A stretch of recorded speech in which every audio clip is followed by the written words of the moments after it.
Bună ziua și bine v-am găsit la o nouă lecție de limba și literatura română. De această dată cu tema limba națională și limba literară, domenii de funcționare.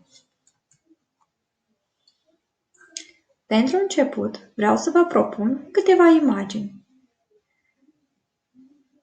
Vreau ca să atrageți atenția la fiecare dintre ele și să determinați 3 situații de comunicare diferite în baza acestor imagini. Să vedem care ar fi ele în prima imagine, a doua imagine și a treia imagine. Foarte bine! Bravo! Acum să analizăm codul prin care se realizează acest proces de comunicare. Ce variantă a limbii utilizezi într-o anumită situație de comunicare cotidiană? Acum gândiți-vă, voi, în postură de elevi, la vârsta voastră de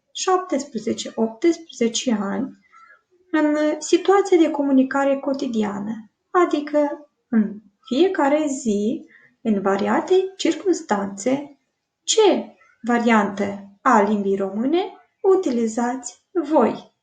Să vedem propunerile voastre. Bravo! Ați fost foarte receptivi. În continuare, vom face cunoștință cu tipurile domeniilor în care se abordează diferite coduri lingvistice. Să citim fragmentul și să raportăm la activitatea noastră de comunicare, ilustrând răspunsul prin secvențe din propria practică. Activitățile comunicative se înscriu în contextul domeniilor. Domeniile pot fi foarte diverse, însă, în raport cu învățarea limbilor, este pertinent de a separa 4 sectoare majore: domeniul public, domeniul personal, domeniul profesional și domeniul educațional. Să vedem domeniul public.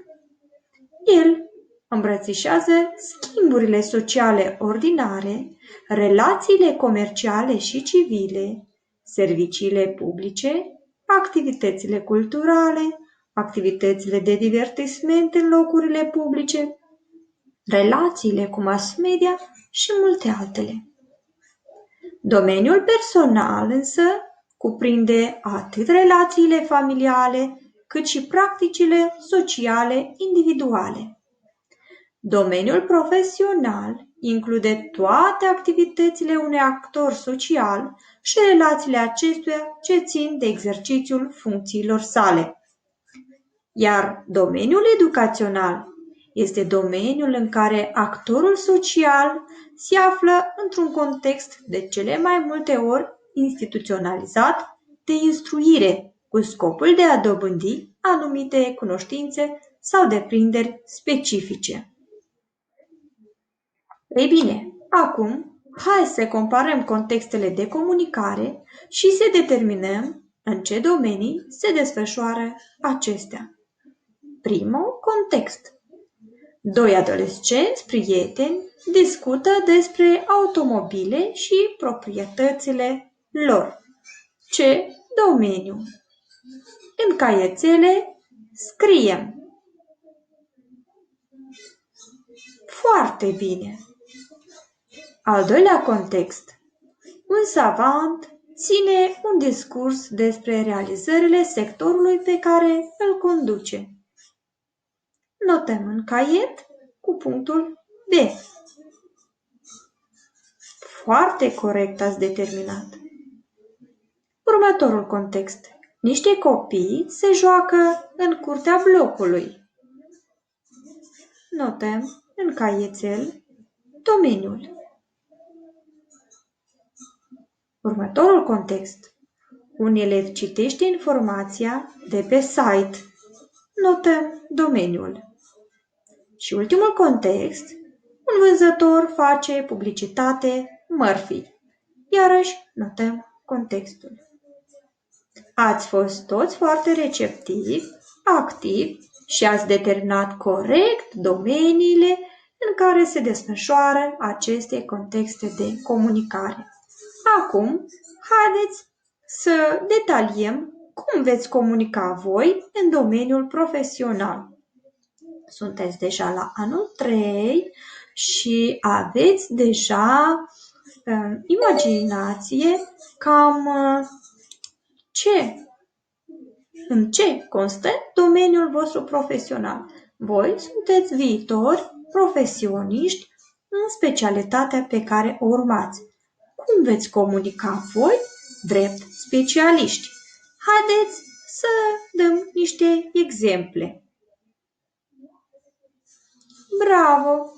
Foarte bune exemple! Dar să argumentăm necesitatea comunicării eficiente în variante domenii profesionale. Haideți acum să identificăm câteva domenii profesionale și să argumentăm de ce pentru fiecare domeniu în parte este necesar o anumită formă de comunicare. Realizăm exercițiul în caiețele.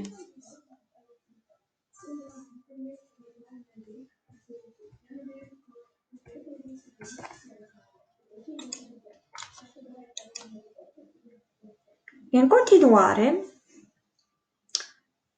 aș vrea să vă rog să realizăm un exercițiu mai aproape de suflet. Așa, să prezentăm o selecție de afirmații ale scriitorilor sau oamenilor de cultură despre limbă.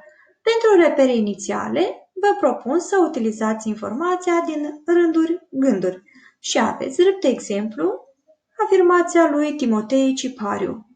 Cu existența sau căderea limbii oricărui popor stă sau cade și istoria aceluia.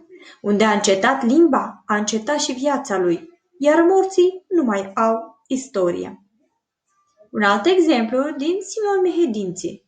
Limba are sufletul ei, de aceea e nu numai un mijloc de a exprima cugetul, simțirea, ori voința, ci este chiar izvor de cultură.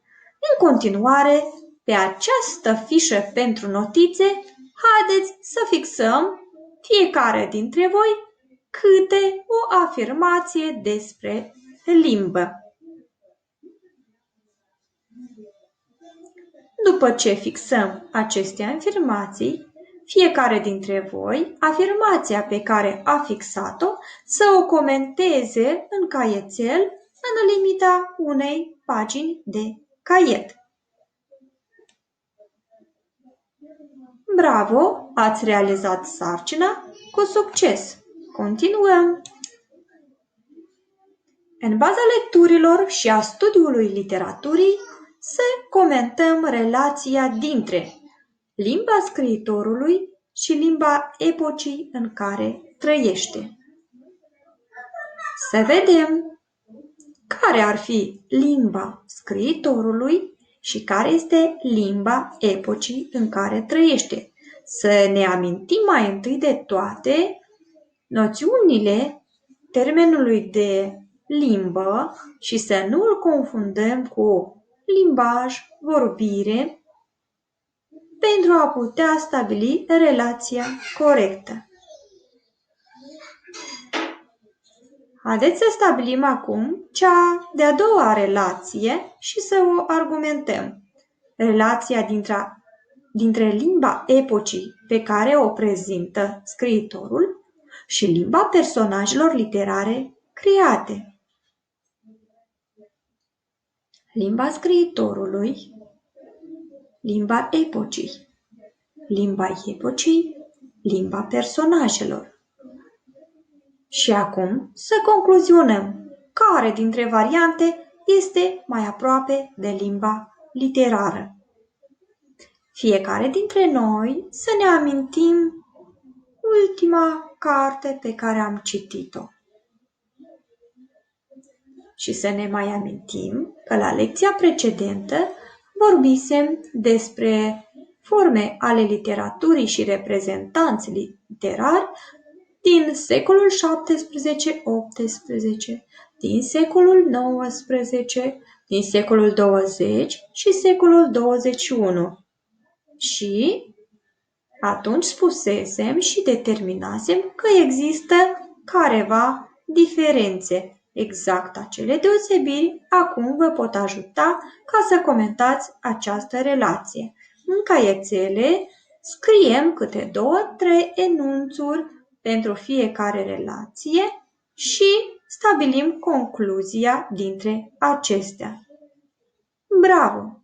Ați realizat sarcina cu brio. Pentru acasă va trebui să realizați o sarcină din capitolul laborator. Va trebui să examinați modul în care scriitorul creează un anumit mediu lingvistic în baza a 3 romane citite sau studiate anterior. Vi se dă și un algoritm de lucru. Așa, va trebui să scrieți unde se desfășoară acțiunea, când se desfășoară acțiunea, neapărat să fie și exemple, să dați citate din opere care argumentează într-adevăr și demonstrează cronotopul, adică locul și timpul în care se desfășoară acțiunea, unde și când. Acestea sunt întrebările. Următorul pas din acest algoritm ar fi să răspundeți la întrebarea: care este specificul vorbirii personajelor? Veți identifica personaje și veți da exemple ale vorbirii lor. Prin urmare, din secvențele de dialog va trebui să extrageți exemple de fraze în care se observă specificul vorbirii personajelor. Ce tipuri de cuvinte utilizează ei? Următorul pas veți răspunde la întrebarea: ce le conferă un anume colorit local?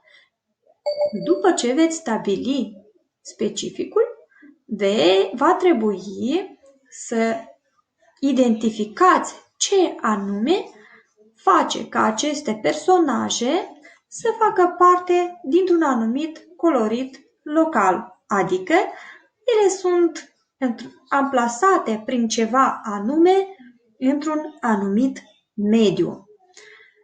Următorul pas: care este statutul social, nivelul de studii sau de cultură al personajului sau personajelor. Și aceasta veți determina reieșind din contextul operei. Următorul pas veți răspunde la întrebarea: în ce rezidă maniera individuală de comunicare a personajului? Și veți formula niște enunțuri concluzive, rezumative, în ce constă maniera individuală, adică va trebui să găsiți niște exemple care vor fi drept argument că felul său de a vorbi, utilizarea a anumitor structuri verbale, niște fraze, niște ticuri verbale care îl individualizează, adică îl diferențiază de toate celelalte personaje. Și ultimul pas veți răspunde la întrebarea: ce diferență există între vocea autorului și vocea personajului creat? Prin urmare, va trebui să reveniți la acea corelație pe care am stabilit-o astăzi anterior dintre limba scriitorului și limba personajelor. Vă doresc multă baftă!